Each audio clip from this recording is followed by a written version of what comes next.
Business Radio.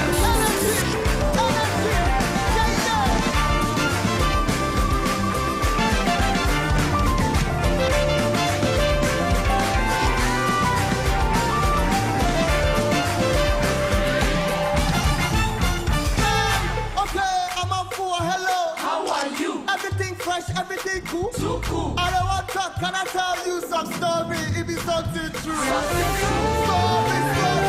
Give me my salvation story. When I get down one, I'm a bit below. I'm a bit below.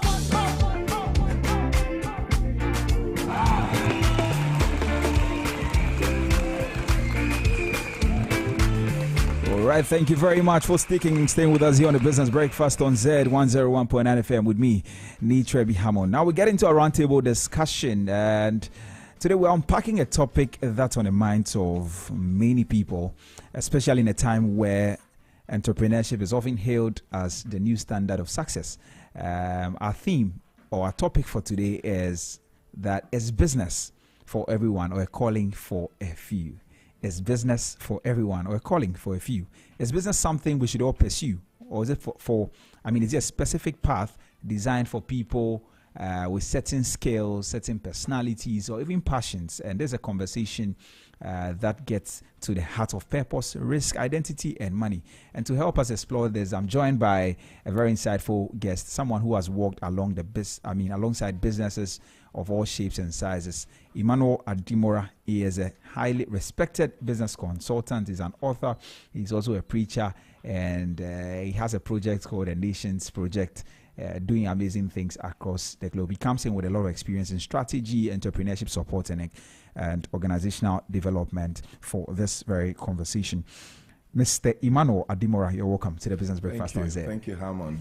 It's an honor to be with you this morning, and let me welcome all our amazing listeners who are listening to Zed FM. I'm sure that you're really going to be informed. You're going to be, absolutely, the words you're going to hear is going to transform your life. Absolutely. It's going to set you on the right path, and I'm sure it's also going to create a lot of growth and expansion in the things that you do. Absolutely. I know you are very big on, let me start this way. Yes. I mean, we'll come to the conversation. I know you are very big on the 7 areas of influence. 7 mountains of influence. Correct. Tell us about that. Okay, well, the 7 mountains of influence, it's not a new concept. Yeah. It's been there for a long time.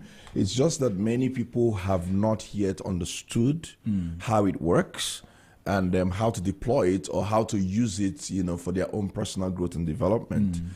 So you want to mention the 7 mountains. You talk about the mountains of the mountain of the media, the mountain of education, the mountain of business, the mountain of arts and entertainment, the mountain of the family, the mountain of religion, and the mountain of politics and governance. That's right. Yeah. So each of these mountains, are mountains of influence. Anyone that you hear of, Hammond, today that is influencing society, anyone you hear of that is making impact in society is making impact in one of these mountains. Areas. But the amazing thing is that as an individual, you can make up your mind that you actually want to lay your foot and your hand in several mountains. Okay. So you're not really limited and restricted to one. So all this is dependent on how you understand these mountains and how you're able to use it. For me, this might sound a bit ambitious, but for me, my goal, Hammond, is to be able to create an initiative and a concept around each of these mountains in my lifetime. In your lifetime. So in Nigeria, we've been able to build a school. Yeah.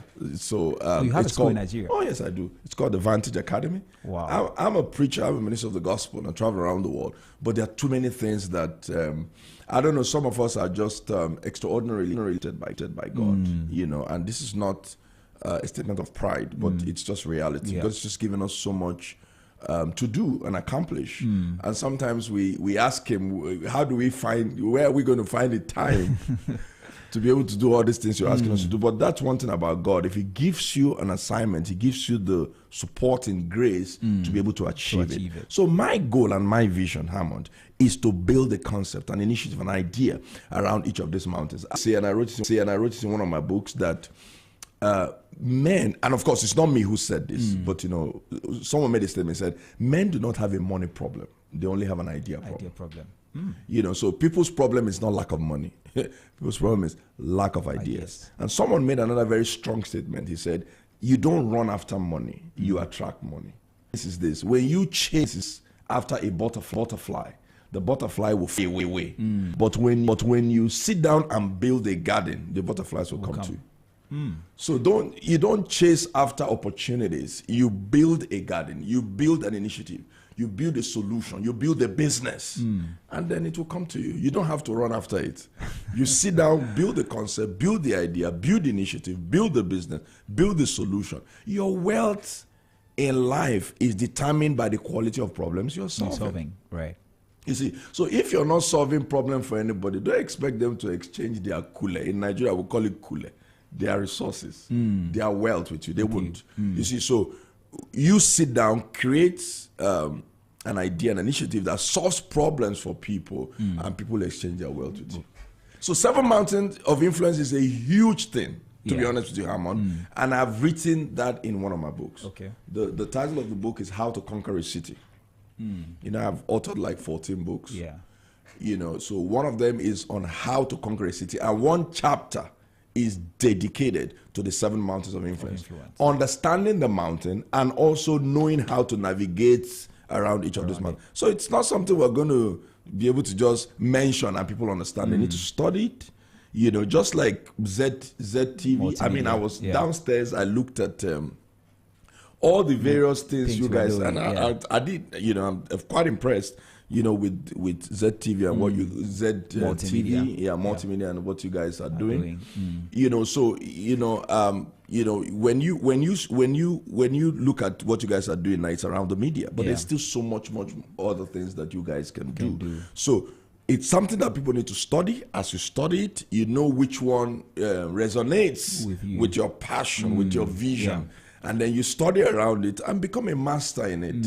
And then if you are like someone like us, you can go into a second, a third, a fourth, and of course the 7 But mountains. how do you do that? Because, the 7 Mountains of Influence has helped me a lot. I heard of it, and then I also heard of it from you. Oh, really? Yes, one time. Yeah, so I decided to go research into it. I researched and I realized that, okay, I have a passion in media, a passion in education, in business, in politics, in governance. And so these are all areas I could maximize. Yes. But the big question is that how do I do that? Today I'm doing media. Yes. How do I do all of that? How do I get to fit So it's all personal that? development. Okay. Yeah, you've got to, that's what I'm saying. First, you need to study these mountains. Hammond, life revolves around the 7 mountains, believe it or not. So the earlier our listeners and those who are probably going to watch this later begin to study around it, the better. If you're going to make an impact, if you're going to be influential, if you're going to gain visibility in life, you've got to understand the 7 mountains of influence. This one is not about church or religion or anything. You've got to understand it. So you're asking, how are you able to maximize or utilize each of those mountains? So it's personal development. I don't. Again, when we go into the topic of business, I don't want to jump. Okay. But the truth of the matter is, you see, the human brain is designed in such a way that it can learn anything. What you don't know is what you have not created the time and space to learn and study. Your brain is so elastic that, what you put... Somebody said if you make your brain to sweat, it will produce sweat for you. It's as simple as that. So if you deploy your brain is like an elastic. The more you put in things into it, the more it enlarges, the more it absorbs, and the more it's able to deliver. So it's personal development. But I'm going to really recommend that people don't do it in a hurry. If you look at me now, you don't know how many years I've gone into developing myself. You don't know how many years I've gone into making attempts at various dreams, various visions, various ideas. Some of them have been faced with failures and difficulties, which we will also discuss, because some people are afraid of failure. Failure is part of the ingredients that create success. You know, when you're making a soup, or your, I don't know what, Ghanaian, you know, when you're making their ingredients, salt, pepper, failure is part of the ingredient that produces success. There is no great man today who has not failed. The only difference is what you do with that failure, what you're able to do with it. You see, so I tell people there is nothing really like failure. Failure is an opportunity to rise up again and begin more intelligently. So what this means is that if you have failed, failure is not final. You have just learned how not to do what you're doing. You've just learned how what you're doing will not work. You've just learned, you know, Jesus prayed for Peter. He said, I've prayed for you so that after you have gone through all you have gone through, you will strengthen others. Part of what we go through is because God wants to raise in you a leader. Right. God wants to make you a mentor so that you will not be inexperienced when you are raising the next generation. So let's go back to what you were talking about. It's possible. It's doable. Maybe you don't need to rush into it. You know, maximize the one you're doing, but still don't limit yourself. Okay. But do you do one and then when you are done, you move to the other? Or you can do all at the same time? You can do all at the same time. It all depends on your capacity. Again, it depends on your capacity, your ability to be able to absorb. You know, we are all not wired in the same way. Absolutely. You understand? Human beings are gifted. Human beings are talented in different ways. To some is giving 1 talent, another is giving 2, another is giving 5. Rather, you see, but you know, the bottom line is you can do it. It's important for our listeners and our viewers to know that it is doable. You can do it. You don't place a limit on yourself. If you have been given 2, you can actually grow that 2. You can trade with it and create another one. So it's about personal development, and so you can do all at the same time. You can start with 2. You can start with 3. It all depends on your ability to be able to deploy your mind and your ability to be able to absorb the things you're doing. Yes, I see. Very interesting stuff. Well, but let's get into the conversation. One of the mountains of influence, and I started the conversation there for various reasons because I know there are lots of things we could touch on, but because we are focusing on business, we'll narrow down to business. Yes. And today our topic is whether business is for everyone or is for a selected few. So I don't know if you know that has been a huge conversation. It's been going on for a long time, but yeah, go ahead. Right. So let's start the conversation. What exactly is business, basically? Then we can get into whether it is a calling or it is something that anybody at all can do. In a simple definition, business is and maybe this is not even very simple. It's your ability to create a solution for the next person. What this means is that business is about you look at a gap, and that's what an entrepreneur is. An entrepreneur sees a gap. You know, you come into Ajingano, for instance, or you come into East Legon, for instance, and this is very deep. Now, what I'm saying now is very deep because the normal person sees business as go to one market, buy something, get a shop, right, and resell that. Yeah, that's old school. And hope that people will come and buy. No, that is old school and hammer. That is 1920 business technique. Right now, you know, what business is your ability to look at your environment, see the need in your environment, see the gap in your environment, see what is not available and provide for it and create it. You know, in doing that, you are solving problems for people. You know, so look at, for instance, look at Uber, for instance. You know, remember those days when if you needed to get a taxi, you needed to go and stand in a spot. You need to leave your house, stand in a spot, wave the taxi down, negotiate with the taxi, and the taxi get. But right now, you just take your phone and you're able to order a ride. It comes to your house, picks you, takes you to a destination, and you pay. Very simple. You see, so your ability to solve problems for people by thinking out of the box is what business is. So you create a solution to a current problem or a current gap in your society. That's what business is for me. Yeah. Now, today there are many digital tools and side hustles around. Has the definition changed in any way? No, it's not, because it has even made it a lot easier to do business. Okay. You see, so I tell people that right now you don't need to go and look for a shop before you start a business. You can start the business in your house. Yeah. You can sit in your kitchen and start a business. Many big businesses today just started in one garage somewhere, and today they have become global. So it has only made it easier. The digital space has made it a lot easier for people to be able to bring their solutions on board, and people can patronize you and pay for it. People don't pay you; they pay for your solutions. Right. They pay for what you have created. So yeah, the digital space even makes it a lot easier for people to do business. So it widens, it broadens the whole space right now, and just anyone can come into the business space and be able to make money. I see. Now let's get into but just before that, exactly 59, okay, maybe just a minute or two to the top of the hour. This is Business Brekafast On Zed. If you just tuned in this morning, we're having a very great conversation, something that has been going on in the minds of a lot of people for a very long time. We're talking about whether business is for everyone or calling for a few, because today's world, we tell people that go into entrepreneurship, that is the surest way to success. That's a new standard for success. If somebody's not doing business and they are in some 9-to-5 job somewhere, we think that, oh, these people, they don't know what they are doing, they will never be able to make money and all of that.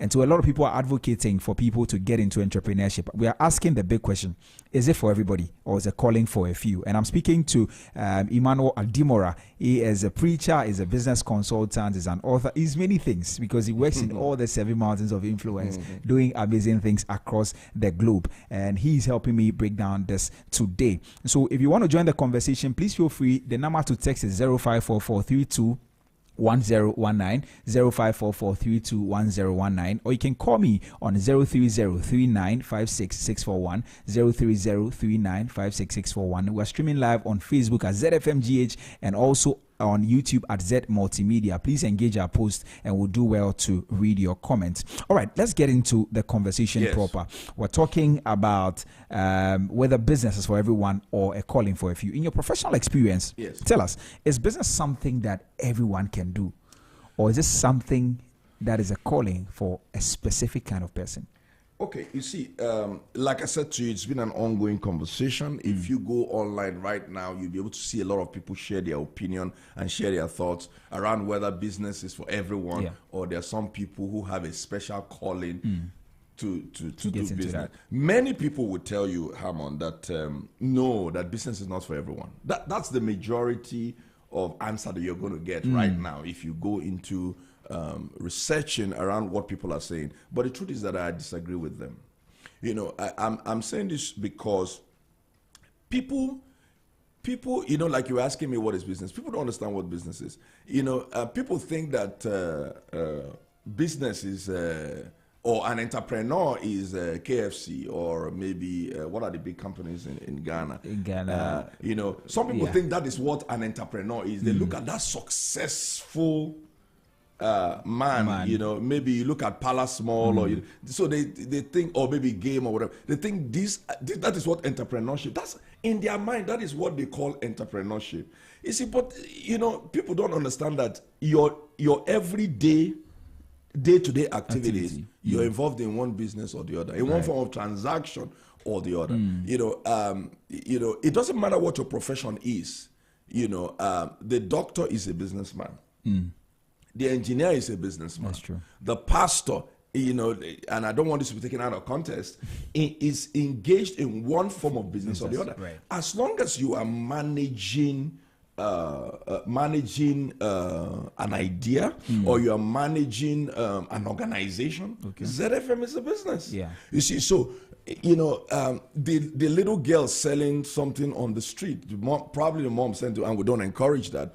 It's in business. The mother that is going to the market to buy a few things and then cook in the house, manage the house, it's in business.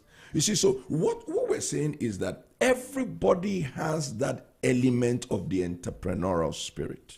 The only difference is how many people have been able to really develop it. So the one you see in the light, in the limelight, and where you see people making big money are the people who have taken time to study this thing. 1 plus 1 is 2, 2 plus 2 is 2. I get this. You even realize that many times you see people who will go online, sell things. Yeah. You are in business. You see, the only difference is that you have not taken time to sit down to study. I don't know about Ghana, but in Nigeria right now, the entrepreneurship course is something that has been made compulsory for everyone. Really? Yes, in Nigeria. I don't know about the Ghanaian Maybe not educational yet system. in Ghana. Oh, no. Whether you are studying medicine, you're actually meant to take business, entrepreneurship as a compulsory subject. Wow. Right now in Nigeria. The reason is because if you don't have business sense, how are you going to be able to run your hospital? You see, how are you going to be able to make profit? Okay. It's one thing to have an idea. It's one thing to have a talent. It's another thing to turn that talent into profit. In other words, to move that talent to be able to profit you, it requires business sense. It requires some form of entrepreneurial skill. Right. So what we're saying is that business is not just for a certain group of people. Everyone can do business. And everyone has business inside of them. The only difference is that many have not discovered it. Many have not been able to grow it. Many have not been able to develop it. That is why they are not like the KFCs and the rest of them. See, so, it's in you. Everyone is one. Yes, I know that some people will argue with the fact that, especially when you go into startups, Yeah. some people will argue with the fact that, this is a lot of work. It's difficult. You're going to be alone. You're going to have to deal with people.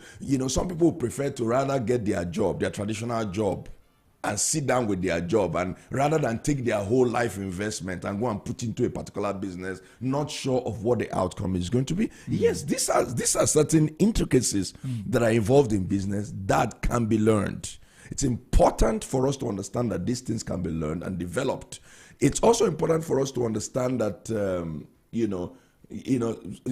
no matter how talented you think you are in business, you still have to be able to study what business is all about.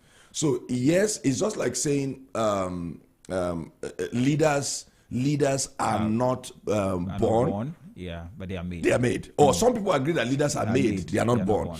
So it's the same. It's the same thing as business. So you can be made to become a successful business person if you understand the intricacies around business, how to develop a business. For instance, before I got here, I was putting my mind at looking at Dubai. Okay.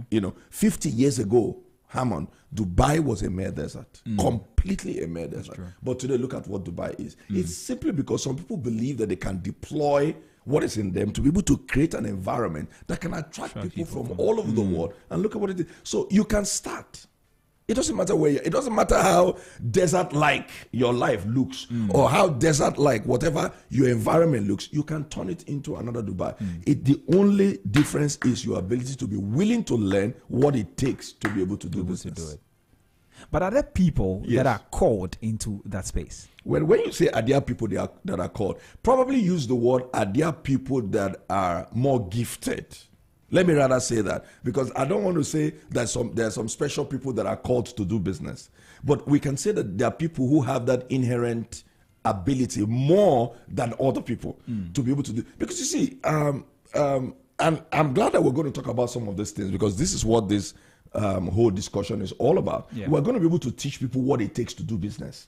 And that is why, Hammond, I've also written this book.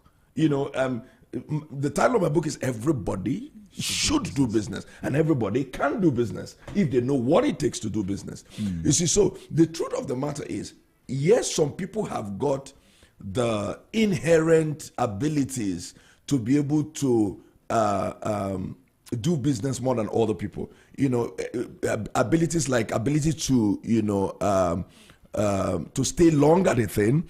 Some people have got that ability to discipline themselves to manage whatever resources in there, and some people don't. Some other people have got this tenacity to be able to go through failure and be able to manage it very well. You see, so let's not say that some people are rather called into it, some are not called into it. Let's rather put it the way that some people are more gifted with what it takes to succeed in business than other people. But that does not limit that other person who is not as gifted to learn what it takes to also probably even beat the one that has the gift, has more gift and more talent and ability to be able to do business. So what exactly does it take to do business? So this is where I think a lot of people miss it. Because like I said to you, it's all about business education. It's all about knowing what it takes. It's all about personal development, developing yourself, to be able to get into the business space. Right. Because there's going to be a lot of demand on you. There's going to be a lot of pressure. There's going to be a lot of challenges. And, if you're ready to face these challenges, then it will be easier for you to be able to navigate, because now businesses, you're bringing an idea into a space that other people are also in that space, and there's a lot of competition, remember. So, in business, that's what is called the market share. Yeah. Which means that, company A, company B, everyone is struggling for the market share. Some people want to have a high percentage of market share than the other. So it's competitive. And one of the things I think our listeners should go and study is what is called the laws of competitive advantage. So there are certain things that you do in business that gives you more competitive advantage over other people. Right. Things like good quality, things like price control, things like economies of scale, and the rest of them. Yeah. So you can study it, the things that makes you more competitive. But in the elementary stage of business, there are certain things that you need to know about business. Okay. If you don't know these things about business, no matter how talented or how gifted you think you are in business, it may be difficult for you to be able to do business. So let me refer to my book, really, as we go into this journey, to educate and inform people about the necessary things that are required to be able to do business. Number one, I'm going to say this. If you really, really want to excel in entrepreneurship or in business, and I mean, from point zero, number one, you need to have a good customer strategy. What do I mean by... Is that where it starts from? That's where it starts from.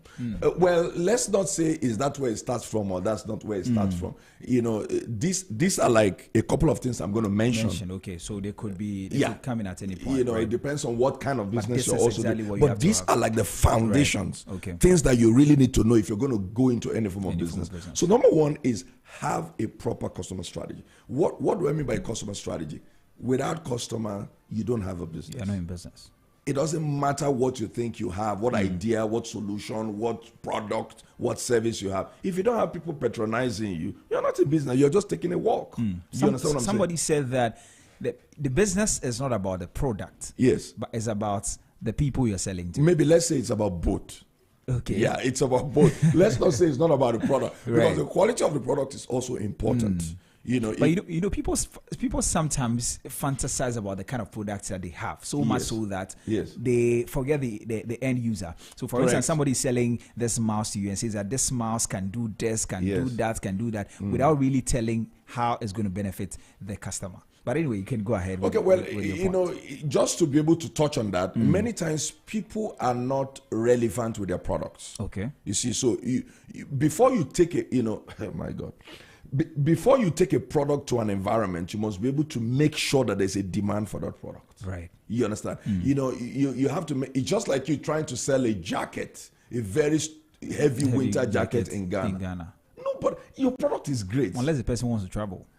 But if you are here, your product is powerful. Your product is quality. Your product solves a problem. But your problem is in a wrong environment. Right. You see.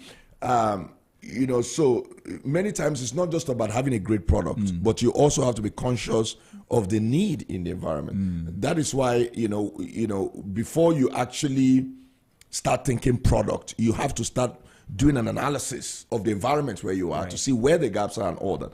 But okay, we'll get into all of that. I think the first thing is you need to have a customer strategy. And the customer strategy is your ability to be able to know what to do to attract your customers, and not just attracting your customers, but also retaining your customers. You see, so these things, we're giving them in a nutshell. That's why we're really going to encourage people to try and lay hands on this book. So, people many people have this ability to bring in people into their business, but they also don't have that ability to keep people in their business. Okay. So what it means is that there are different dynamics. You advertise, you make the noise, you spend money on radio, spend money on adverts and all that. People come in, but you must know how to maintain and sustain a good relationship with your customers. So that's what a customer strategy is.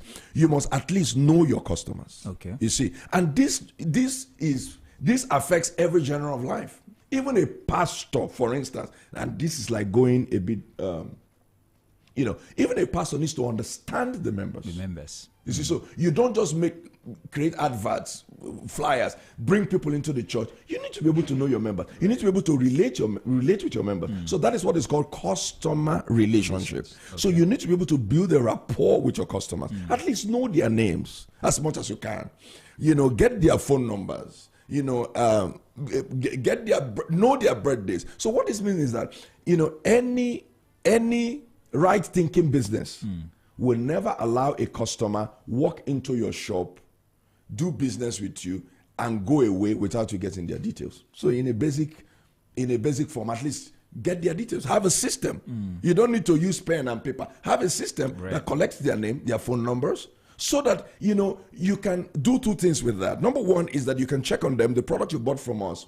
How is it doing? Is it serving you? Number two, are there areas of improvements you want us to improve on this product? So people can now give you feedbacks and all that. So customer strategy is huge. It's really, really huge. And before you ever think of starting that business, have a proper strategy on how you're going to both attract and maintain your customers. So that's one. If you want me to go into number two. Yeah, we'll get into number two. Yes. I don't know how you've there are 10 of them. Yes, but 10, yes. But customer is extrinsic, right? Yes. Now there are things that are very intrinsic that helps you succeed in business. And correct. Your mindset, the kinds of traits that yes. I think we should start from there. Okay. And then we come to the external things. Okay. I don't know if that is how you structured them, but we can talk within about the 10 things. All these things are in it. But okay. if you want me to quickly talk about the intrinsic qualities that makes a good entrepreneur, number one is that you've got to be a risk taker. Okay. And that's very important. If you're risk averse, it may be very difficult for you to do business. So then that comes to my that comes to the question. I probably know what you're going to ask me. Yes. Because not everybody is a risk taker. Exactly. But I knew you were going to say that. And that's some of the arguments that people, put forward. Exactly. I don't know what people mean by not everybody is a risk taker. You understand? Maybe there are some people who are more prone to taking risk. But the truth of the matter is that you can actually be trained to be a risk taker. It's simple. It's just like issues of fear. Many times there are certain things you want to do, you're afraid, but you still end up doing them. Right. It's because somebody has spoken to you. It's because somebody has been able to coach you. Someone has been able to train you to know that fear should not be a deterrent or a hindrance, from pursuing what it is you want to do. So this is where the role of a mentor becomes very important. Okay.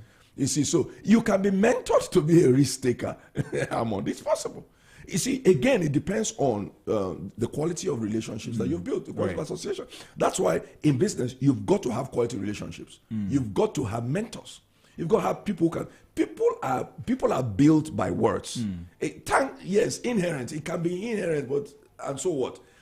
When you are taught, it's like going to school. Will you say that it's inherent in me to be a doctor?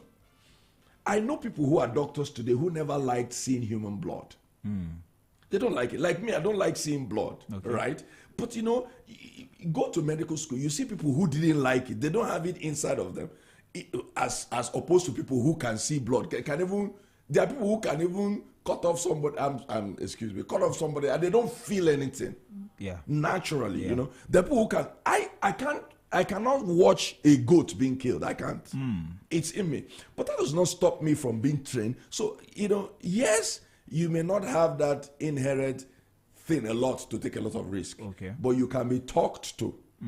You can be taught. There are things that are not even taught. There are things that are caught. Right. As you relate, as you associate, something in you just builds up. And you may not even know it is there But by relationship, by association, by practice, you suddenly realize that this thing is a cheap walkover for you. So let's stop saying some people are more prone to taking risk. Some are not. No. Okay, apart from risk taking, which other ones? Personal governance. What is that? Personal governance is your ability to govern yourself. You know, some people are not independent. That's what I mean. They always need other people to monitor them, right? Need other people to show them the way. Okay. Need other people to guide them. But there are people who are very independent. What that means is that they are personally disciplined, because business requires discipline.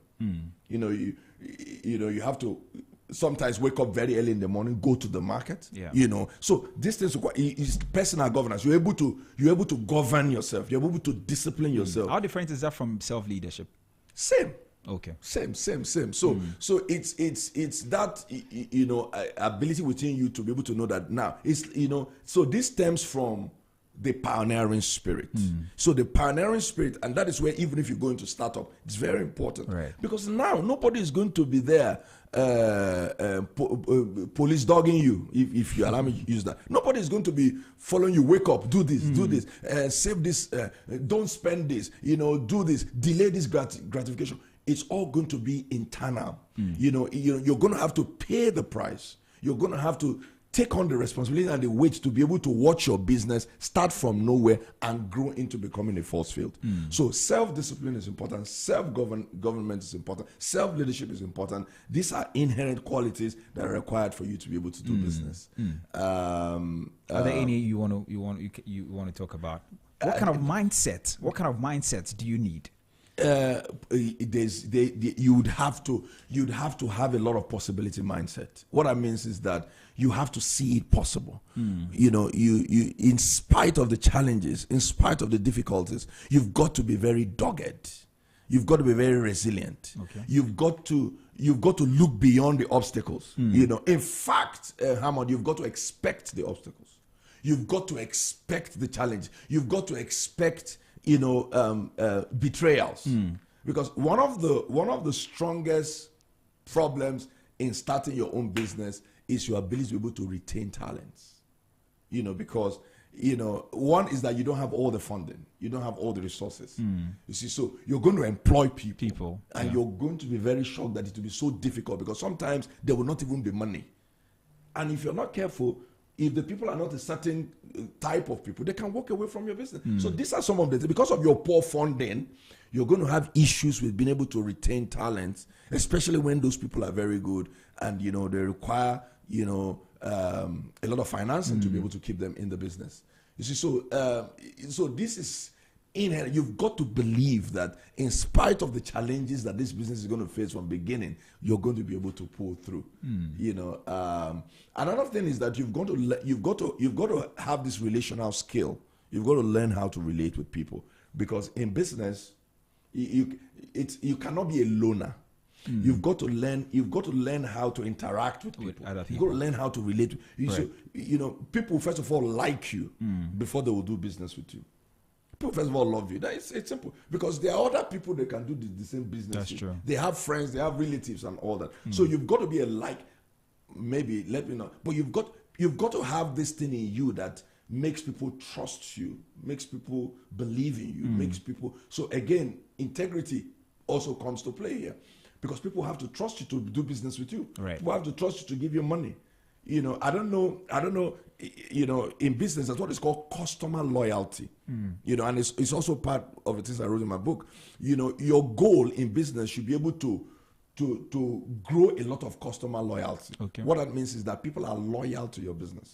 Even when they see an alternative business offering the same service with you, they say, no, we're going to take it to him because we are loyal to him. There are people who will never stay in any hotel that is not their hotel of choice. Okay. It doesn't matter what you tell them. They are Hilton people, they are Sheraton people, they are whatever. You understand? So that is what customer loyalty is, and you can build it. It's a skill. Okay. So you can turn your customers to become loyal customers, that they don't want to do business with any other person except your business. Right. We're going to come to the other. We've spoken about some of the innate stuff. We'll talk about the other ones that we can. even the innate stuff, you said that there are things that can be taught.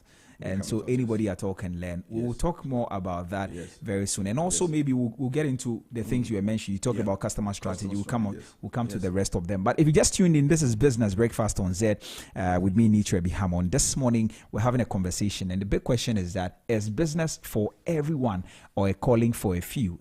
Are there some people that can do business, or anybody at all can just start a business and succeed? And so far, we've been told by my guest in studio, who is a business consultant, is a preacher and an author.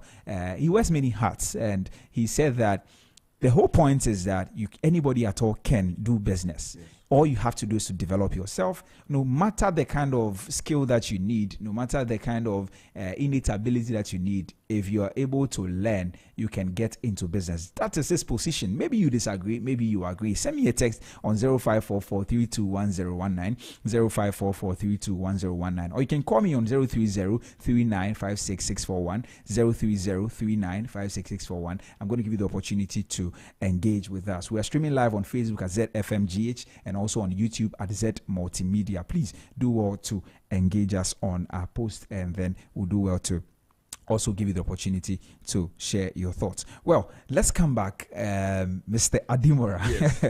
Interesting conversation so far. Very interesting conversation so far. Now, what exactly is a role of passion and purpose in entrepreneurship or starting a business or launching a business? Oh, it plays a great role. Passion and purpose plays a great role. So, I always believe that whatever you're not passionate about, you will not be able to maximize the opportunities in it. So that means, in business, you've got to be passionate about what you're doing. Okay. You cannot just get involved in business for the sake of just you want to make money. Somebody made a statement and he said, any business that is opened just to make money is a poor business. And it's true. Your goal in going into business is not just to make money, collect people's money. You understand? Yeah. Your goal in business should rather be to solve problems for people. Okay. But beside that, you've got to be passionate about what you're doing. The passion there is what will keep you, and ensure that you don't give up. You see, because there are going to be challenges. You see, it's just like, let me take, for instance, the school that we built, right? I'm passionate about education. I've studied, up to my master's, and I'm going to probably do my PhD very soon. I'm just looking for time. I'm passionate about knowledge. I'm passionate also about, transmitting that knowledge into. So it's not just about building a school because everybody's building a school because I want to make money. No, it's part of my passion. Okay. So I'd rather recommend that you don't do anything that you're not passionate about. So again, this is in business. There are many areas. Okay. Right. So you've got to you can't just be selling shoes, or you are probably into tech, or you go into communication. No, you've got to make sure that this is an area where you're passionate about, because whatever is not worth dying for is not worth living for. Okay. So passion is like 100% commitment to what you're doing. Your spirit, your soul, and your body, your energy is there. Nobody can talk you out of it. Okay. The challenges you see them as opportunities.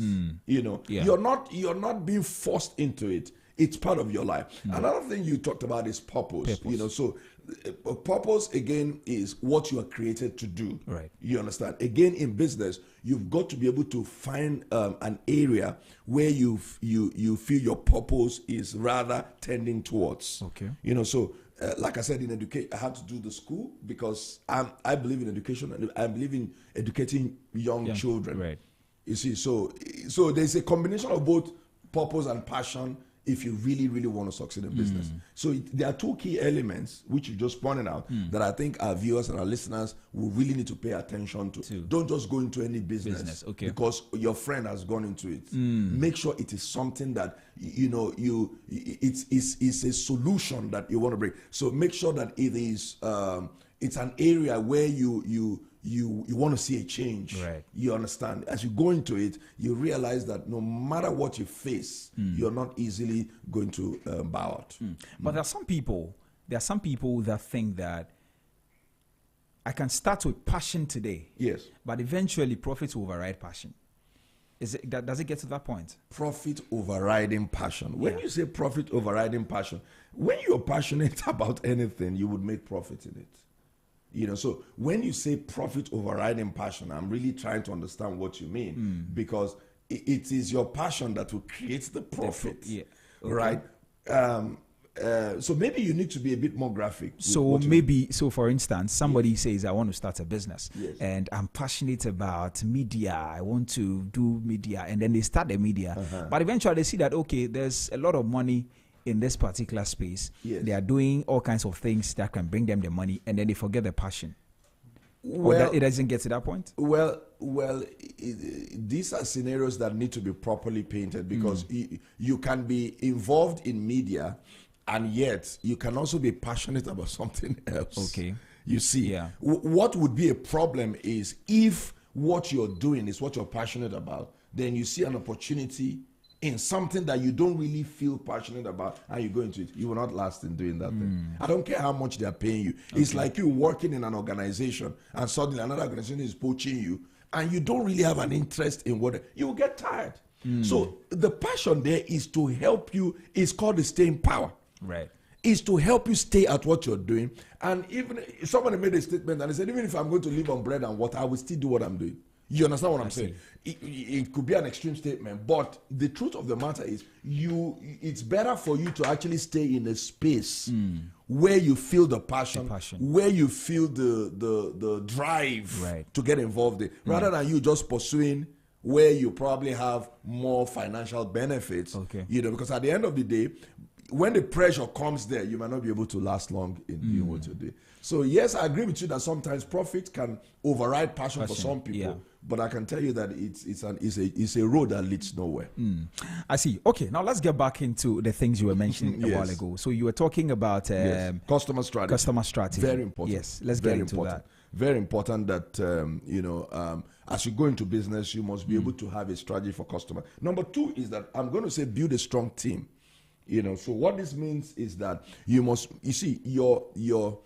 can't do business alone. And it's important for us to understand that you need to have people around you. And when we say build a strong team, it doesn't mean 100 people. 2 persons can be your team members in business. So these are people who are also going to become support structure for your business. Because if you are the only one who is the CEO, you are the one that is the accountant, you are the one that is opening the door, you are the one that is sweeping the office, you will give up before you know it. But almost every business starts like that. When you say almost every business starts like that, starting like that does not mean that's the right thing. Because even if you start as one man, right, as quickly as possible, you must do your best to make sure that you get at least somebody else, at least another intelligent mind. So when the second thing people need to pay attention is the team around you will determine how far your business is going to go. So what that means is that make sure that you surround yourself with a team of intelligent people, and then also make sure that you take care of your team. So this is quite a lot of things that's why I don't know how much you're going to encourage people to get this, but you have to be. It is said that when you take care of your staff, they will take care of your business. And that is the truth. Some people can be. Business is not for selfish people, where you're just thinking about yourself. You also have to think of the development and the growth of people around you, because their development and growth is the development of your business. It's interesting how you're talking about this thing that we just spoke about it yesterday. Did you? Yes. Yeah. So yesterday we had a session on leadership. Let me say this before you even continue. The quality of any organization is not determined by the head of the organization. It's determined by the quality of people around the head. It's as simple as that. The impact of any church is not determined by the senior pastor. It's determined by the quality of leaders around him. I've seen very powerful people who have, I don't want to say stupid people around them. and at the end of the day, that powerful man was brought that he couldn't achieve anything because of the quality of people. So you have to surround yourself with quality people. You have to also take care of the quality people. So they used to say, pay peanuts and you attract monkeys. It's as simple as that. So you've got to take care of them. As you take care of them, they'll take care of your business. So that's what dealing with your management team is. Yes.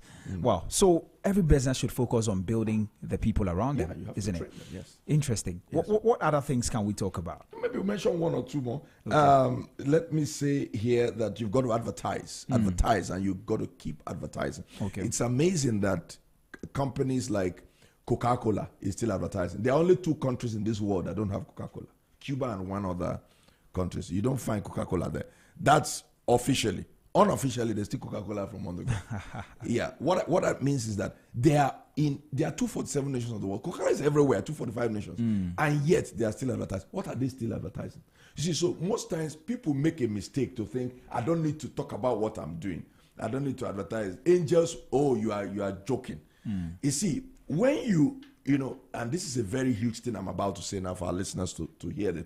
If you decide to save money, you want to save money and not advertise your business, you are like a man who wants to stop the hand of the clock to save time. I don't know if this makes sense. Repeat that. If you say as the owner of a business, you don't want to spend money and you don't want to pay ZFM, you don't want to pay, you don't want to do social media, you want to save money, because you want to save money and you don't advertise. You are like a man who wants to stop the hand of your clock to save time. You are the only one who will remain there. The time will keep moving forward. So advertising, it's very, very crucial. Things like signage for your business. Okay. You don't know how. Look, there are too many businesses everywhere now. Social media marketing. You don't even want to play with those ones. So some people look at the costs. The immediate cost. But they don't look at the long run benefit of advertising. Okay. So I say if you want to do business, you must have a system for advertising, and not just advertising, constant advertising. Don't say, nah, I'm big, I don't need to advertise again. No, it is even at that point that you even need to do more advertising. Just like I said with Coca-Cola. That's even the time you even need to advertise more, because you see, people, when you advertising positions your business in the heart of your customers, and you must keep having a system that brings in new customers, because the worst mistake you make in business is just to depend on your existing customers. It's better for you to have a system that keeps bringing in customers into your business, and one of the ways you can do that is through advertising. Right. So yeah, you can't say you want to save money. So customer strategy. Yes. You also talk about team building and then advertising. Advertising. Okay. Yes. Okay. Run us through them. So that. Okay. All right. So the third thing I'm going to say is that fourth, rather, you have to practice innovation. So innovation is constant improvement. In business, you've got to understand the power of innovation. You've got to make sure that you are not a static type of a person. So what that means is that innovate your products, innovate your services. Always look for new methods to make things simpler and to make things easier for your customer. If your service time for a particular customer is 10 minutes, can you think about how to reduce it to 5 minutes or 7 minutes? So always make sure that you are thinking of innovative ways to be able to do what you do. Like, I don't know if you know about the banking sector right now. I don't know about Ghana, but places like South Africa now, they are trying to eliminate this idea of people queuing up to be able to withdraw their money. They are trying to eliminate it completely. So what they do is, if you go into some of their banking halls now, they have upholstery chairs. You come, you sit down. If possible, they serve you tea. And then, there's a system that is able to bring your money to you. They don't want people to struggle to make money and still struggle to go and withdraw it. Yeah, I don't know if you've seen banks where people will stay in a long queue. So what we're trying to say is that find innovative. Principle of innovation is something you can't throw away in business. Look at iPhone. That's why you have iPhone 15, iPhone 16. Every year they want to innovate. Many times it's not that there's anything too different that they've added to the iPhone 16, but there's something they've added. You know why? There's a principle, about human beings, that when people look at something and it remains the same for a long time, that thing loses value. It happens to you, it happens to me. You always want to see a new feature in what, if not, that thing will lose value. That's true. That's why you see even those who produce cars, right? They do 2025 model, 2026 model. Check the difference. Probably just change the light. in the front. That's innovation. You've got to be very innovative. You can't remain the same. You are not God who is the same yesterday, today, and forever. You've got to be very dynamic with your approach in business. So look at, that's why you also need feedback. They used to say feedback.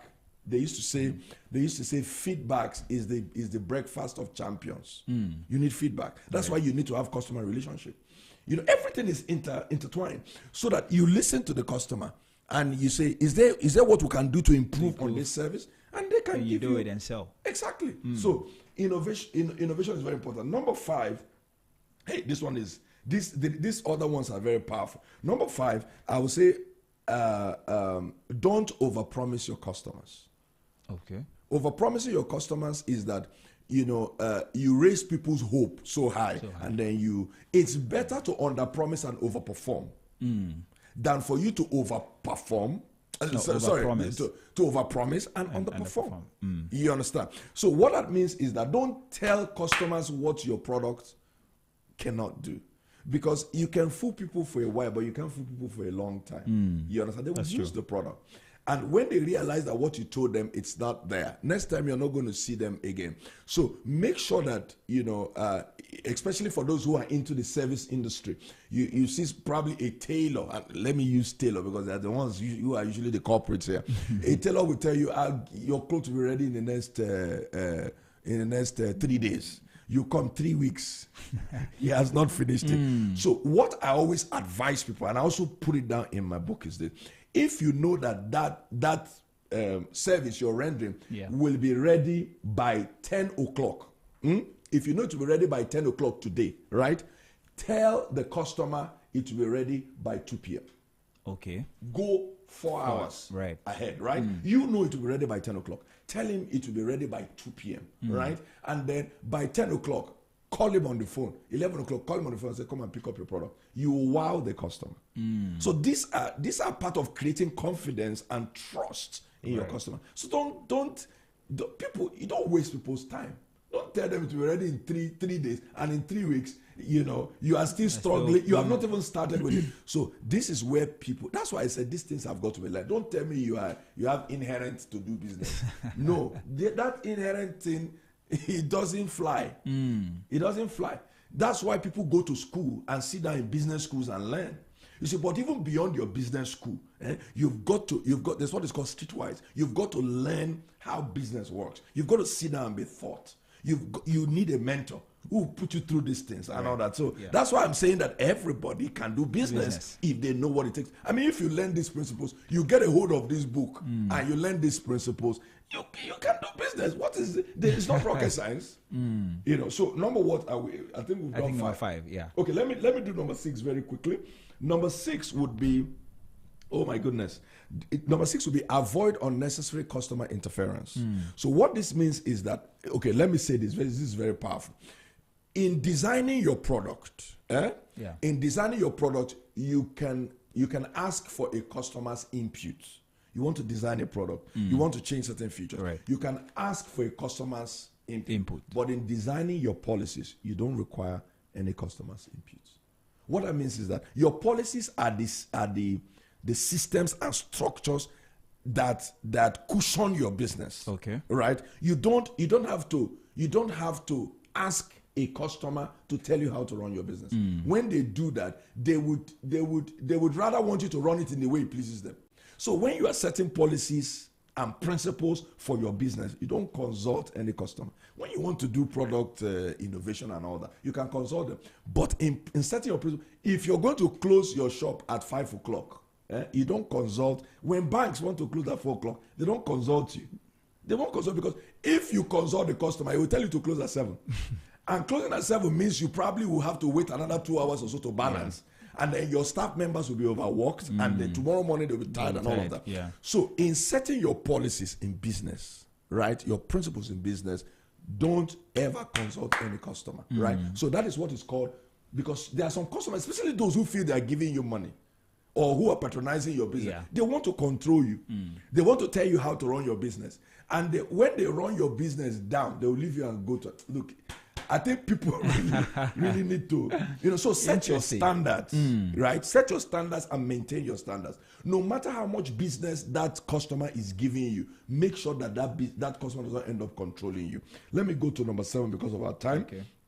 Number 7 would be have a system of accountability. Right. So this is that self-governance thing we also were talking about the other day. Yeah. You must be disciplined, you must be principled with resources. Because one thing about money is this: if you don't know how to manage money, money will run away from you. It's as simple as that. And the risk about it is that, especially when you're doing a startup, right? The people you have engaged, 1 or 2 of them, they're watching you, right? They're watching how you handle finances. Yeah. They're watching your level of accountability. And if they realize that you are careless in that area, they realize that, you just take money at any time. There's no difference between your money and the business money. And the business money. And this is another thing entirely. This is another thing we need to teach people about how to set systems and structures in business. It is the proper systems and structures that powers your business. You must be different from your business. In fact, as much as possible, you must make sure that your business is also even registered. Okay. So you see, that's why I was telling you when you said our business starts with one person. But you must, as quickly as possible, get away from that level.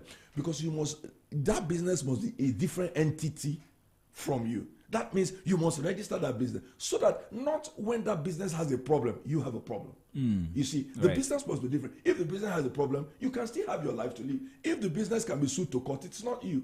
You can actually send somebody to go and represent you, a legal person. Right. Because this is a business. It's an entity. It's not you. It's not when the business collapses, you collapse as well.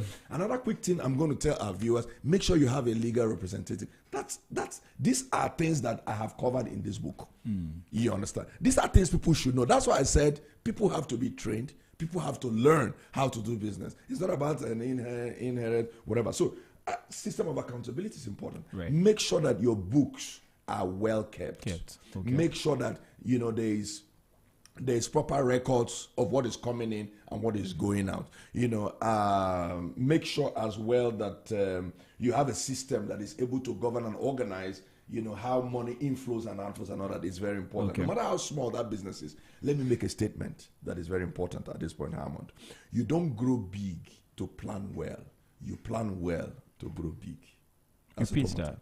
You don't grow big. You don't wait till you grow big before you start planning well. Okay. You actually have to plan well if you want to grow big. It's as simple as that. Some people want to wait until they are ShopRite or whatever before we start organizing our books. No, you actually have to start from that level where you were if you want to get to the level of ShopRite. So it's as simple as that. If you jump up, you will fall down. Right. If you grow up, you will stay up. It's as simple as that. So have a system of accountability. Number what now? We have some 9 minutes to go, so we have to be wrapping up. So number what are we doing now? I think this is number 8. Yeah, number 8. All right, number 8 is never give up too soon. So what this means is that business comes with a lot of challenges, comes with a lot of interferences, comes with a lot of headaches, long hours. Sometimes you cannot even strike a balance between your life and the business itself. But you see, go through it, go through the pressure, and make sure that you stay there and refuse to give up. Number 9 would be delegation. You see, so this is also where teamwork makes the dream work faster. Right. Make sure that you're not doing everything all by yourself. You see, let me say this at this point, Hammond. People will not trust your business if they realize that every time they have to deal with your business, it is you they have to deal with. They will not trust your business. They will see that you don't have a future. Because what if you develop a headache today? That means that the business won't be able to run. They will not be able to have anybody to do. So make sure. And you see, people even look at you differently if they have to call and there's somebody who is responding to them. They see organization, they see a future, they see structure, they see a system. So delegation is important. And the last thing here I said here, which is of course the most important one, is understanding the product life cycle. Product life cycle. That's a very key concept in business. What that means is that, you see, every business has 3 stages, or every product that you will ever bring into the market has 3 stages. Number 1 is the introduction. Number 2 is the growth. Number 3 is the climax. Okay. 3 stages. You introduce something into the market, it starts growing in the market, doing well, it gets to a point, it climaxes. Okay. Once it climaxes, it has reached its peak. The next thing that happens immediately after that is decline. That's the 4th thing that happens is decline. But the thing, what I taught in this book and what you need to learn in this book is when you get to the peak, how do you ensure that you don't go into a decline? What do you do to make sure the business does not decline? That's sustainability. Yes, you see, but every business will face it. Every product will face it. You know, there are products that comes to the market now. Everybody is shouting and making noise about it, right? It gets to a point, it becomes oversaturated. The next thing that happens is the business begins to lose value. So what you do at the point of your climax is what is called diversification. Okay. You diversify into something else to be able to stay in business. Because if that product has reached its climax and starts declining, you're going to run out of business. So you have to diversify into. That's what people like Beckham have done. Okay. I mean, look at Beckham today. Beckham is even more successful today in business. Than when he was in football. Yeah. But there were other people that were playing football with him. They got to their climax, the next thing that they started declining. But what Beckham did was he diversified into fashion, diversified into things like perfume and things like that. In business, we can talk about Motorola, Nokia. Are you telling me? So they declined. IBM, they declined. Kodak, they declined. Yeah. So because they didn't understand the concept of the product life cycle. Every product have a life cycle in the business. Okay. In the market. And when you get to that point, if you don't do the right thing, you'll be out of business. Sometimes you have to make your products obsolete so that your competitors will not make you obsolete in business. These are deep things, eh? Interesting stuff. We have just 5 minutes to go. But I have some questions for you. Yes. But it's been great. I'm also going to offer 2-3 quick advice to new startups. But definitely.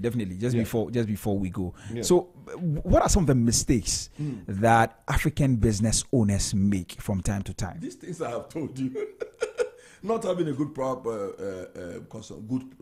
people just think businesses just get money from the person and throw the person away. You know, part of the strategy I didn't tell you for building good customers is to offer people guarantee and warranty for products.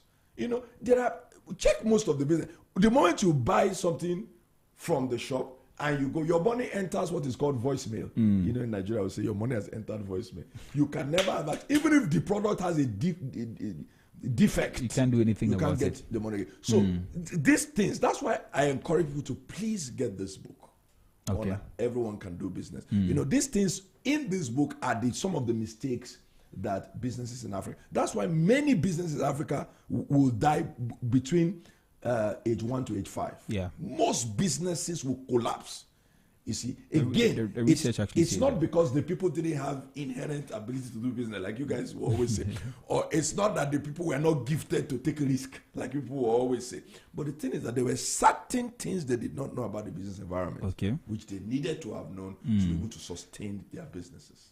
You know, so if you want me, I can offer some of the advice. All right, sure. Real quick, startups. Maybe in 2 minutes. Yes, because, you know, most times, again, many people are struggling with new startups and all that because they don't know something. Number one, I'll give 5 quick things. Okay. And I'll do it very fast. Very fast. Number one is that I'm going to really encourage that new startup to make sure that you're very careful about the difficulties you share with your staff members. Very important. This is huge, but just make sure that you're careful about sharing the problems of your business. I wish we could go into that, but we don't have time. I know we don't have time. Especially at that stage, the problems we share with your staff members, very important. Don't create fear. Don't create that. Make them to wake up every morning and want to come to work and not coming to work because they're going to hear another problem. But I think I don't know how. We don't have time. Yeah. So. Okay. Number 2 is this: make sure you create systems and structures as quickly as possible, because you see, at the foundation stage of your business, it is what you put in there that will sustain the business in the future. Like I said, you don't grow big to plan well. Okay. You plan well if you actually want to grow big. The third thing I want to say is that try not to owe your staff members as much as possible, even if you have to inconvenience yourself to make sure that you create that confidence of paying, especially at that. I'm talking to startups now, because these are the things that will kill that startup business. Make sure you don't owe your staff members. Very important. Number 4, Number 4 is, of course, maintain a system of accountability, like I did mention, integrity as early as possible. Okay. Because what you are doing at that early stage is what your people are going to learn. It will, if it grows to a point it becomes cancerous, you will not be able to solve it anymore. The final thing I'm going to say to every new startup and every business person listening to us today: make sure you engage the law of the Spirit. Make sure that you are prayerful. Make sure that you're not just running on your personal abilities and skills. Okay. Make sure you bring God into the equation of what you're doing. Make sure that you place God at the center of your business, of everything, and you would see that supernatural hand at work at what you do. Interesting conversation this morning. Thank you very much, Emmanuel Adimora, for coming. And the thing that you used to wrap everything up, committing into the hands of the Lord, whatever you're doing, is actually my motivation for today. Wow! Yes. Really? When I did the motivation today, I quoted Proverbs chapter 16 verse 3, which says that commit your work into the hands of the Lord, and you will succeed. He will. And you will succeed. Yes. And The you Bible will establish said, it. except the Lord builds a house, in vain do the builders build. Yeah. That business, it will only take God to build it. But my very last question to you, and I want you to answer this in 1 minute. Okay. All right. So now we've said business is something that anybody can do, and you are physician. I mean, you've said that it's not really about a calling. And I still maintain it. Okay, is that business? Everybody can do business, Yes. and it doesn't have to be. It's not a calling for a few people. Yes. Is it the same for ministry? Can everybody do ministry? Okay, yes. The quick answer is yes. The reason is, let me say this to you. Ministry, people think ministry is just go and preach. Maybe is that what you're asking? Going to preach here and there. We are all called to go and preach. Okay. Jesus said, go into all the world and make disciples.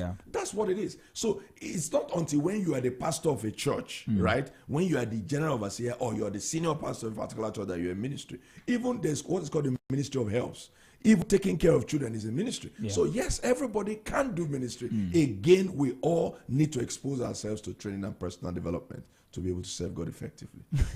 Thank you very much, Emmanuel Adimora. Thank you so much for coming. Great insights. That was Emmanuel Adimora. He's a preacher, an author, and also a business consultant, helping us understand that, hey, everybody, no matter who you are, you can do business. All you have to do is to develop yourself, make sure that you apply the right principles like he's mentioned, and you can succeed in a business. And so please make sure that you challenge yourself. If you are interested in getting into business, please go for it. But one thing you mentioned is that your passion also plays a role. So look at the areas where you're passionate about, you're most passionate, and do a business in that particular space. It will help you to be able to sustain the business for a very long time while you apply the right principles. It's been a great conversation today here on the Business Breakfast on Zed, but unfortunately this is how we wrap up today's show. My name is Trebi Hammond. We are back again tomorrow for another very interesting conversation. This week has been back to back. Please don't miss tomorrow's show. Make sure you stay curious, you stay bold, and stay true to your journey.